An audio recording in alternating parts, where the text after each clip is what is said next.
I'm Andreas Hamberger, and this is the Hamberger Report, where I cover AI governance, enterprise architecture, and the technology decisions that actually matter to the people who have to make them. If you find this useful, subscribe and hit the like button. It helps more professionals find the channel. Now let's get into it.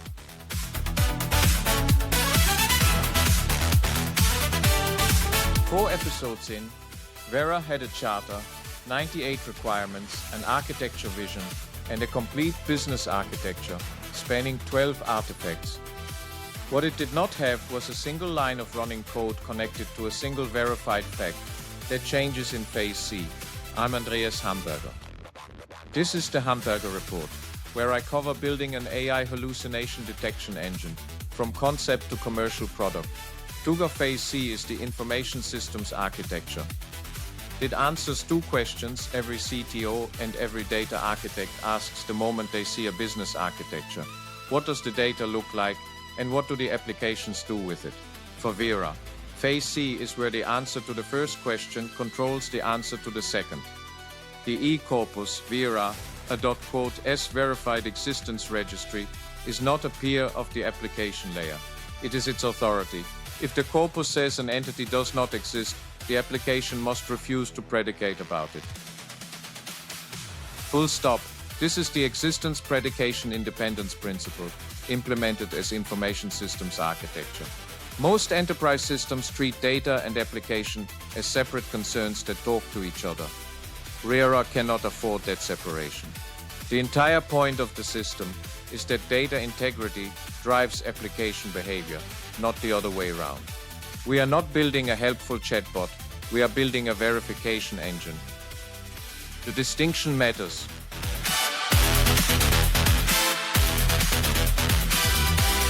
The corpus is a five-schema data model: entity, property, provenance, alias, identity relation. Each schema has a job, and each job is enforced by the database, not by convention. The entity schema is the core registry. Every entity gets one of three existence statuses: exists, not underscore exists, or unknown. The property schema stores predicative information, but it has a foreign key to the entity table. You cannot insert a property without first having a verified entity to attach it to. The provenance schema sits behind the entity table in the same way. You cannot assign an exist status without at least one provenance record citing a source. These are not guidelines, they are database constraints. Now here is where NTP does something standard knowledge graphs simply cannot. Most AI systems either refuse to discuss fictional entities or, more dangerously, treat them as real ones. V.E.R.A does neither. Sherlock Holmes is a fictional entity in the corpus, with a not underscore exist status. That status does not silence V.E.R.A.s, it constrains it. Under NTP, Sherlock Holmes is a detective, is a valid N-type statement. A statement about a concept, not a reality claim. But Sherlock Holmes published a paper in 2024 inches, triggers an immediate refusal, because that is an E-type existence claim applied to an entity with a not underscore exist status. The maths handles both cases cleanly. Because Horst Wessel designed NTP to handle exactly this distinction, for the MVP we are seeding the corpus from Wikidata. 1 million entities, structured Q codes, cited sources, deterministic type mapping. No machine learning in the classification step. An entity is a person or a fictional entity, because its Wikidata metadata says so, not because a model guessed from context. That is the data architecture. Boring, traceable, and entirely intentional.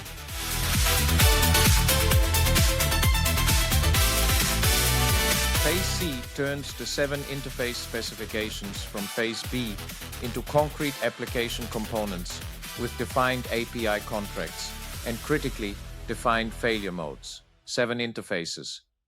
1 user query interface, 1 Corpus API, 1 Krampitz Analyser API, 1 D-service for identity resolution, 1 Claude API integration, 1 Wikidata ETL pipeline, 1 audit log interface, each built on fast API, each generating its own open API documentation automatically.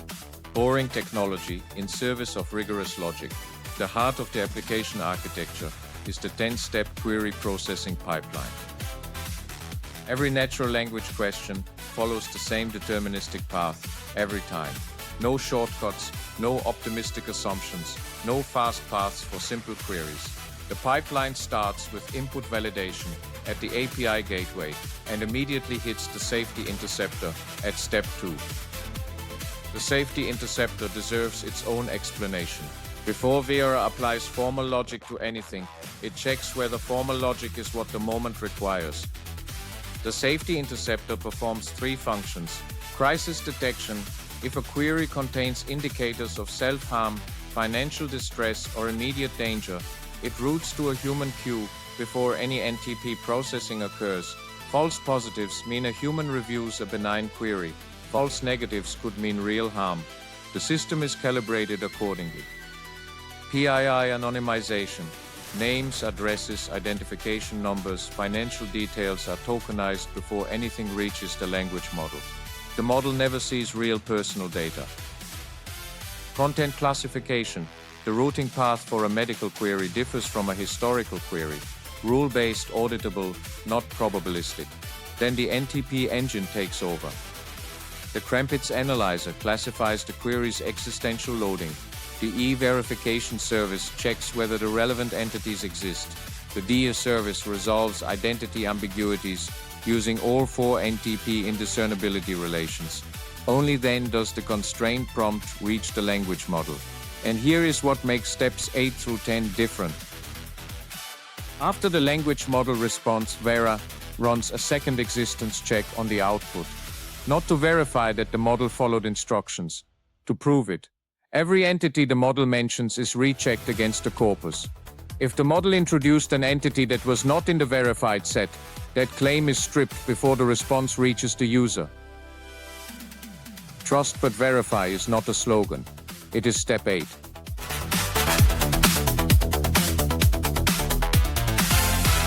Phase C is not purely theoretical. 2 of V.E.R.A core components already exist as working Python code, tested and passing.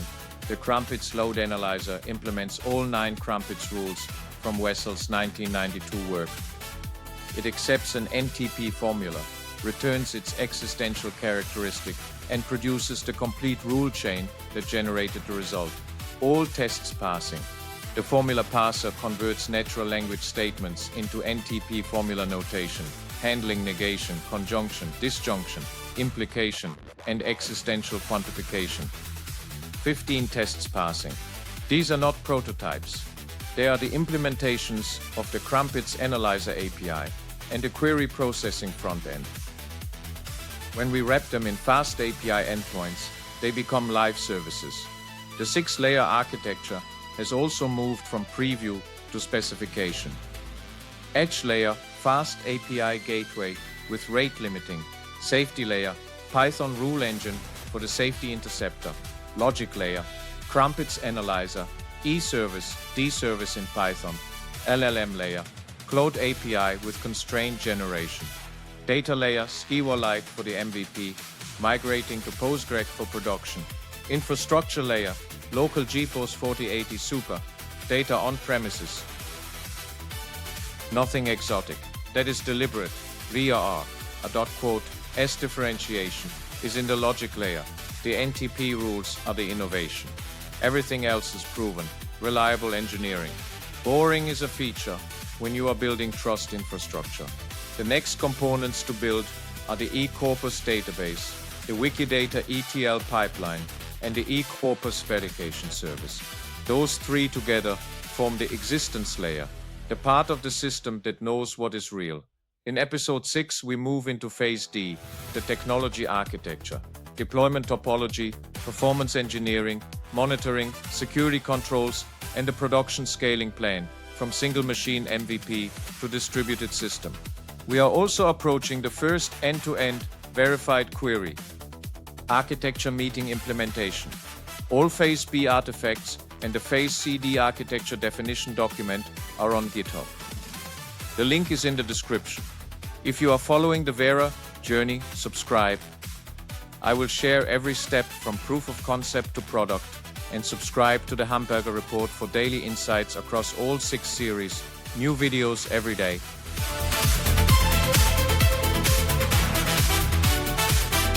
That is the Hamberger Report for today. If this was useful, subscribe and hit the like button. It helps more professionals find the channel. You will find links to everything we covered in the description below. I am Andreas Hamberger, and I will see you tomorrow.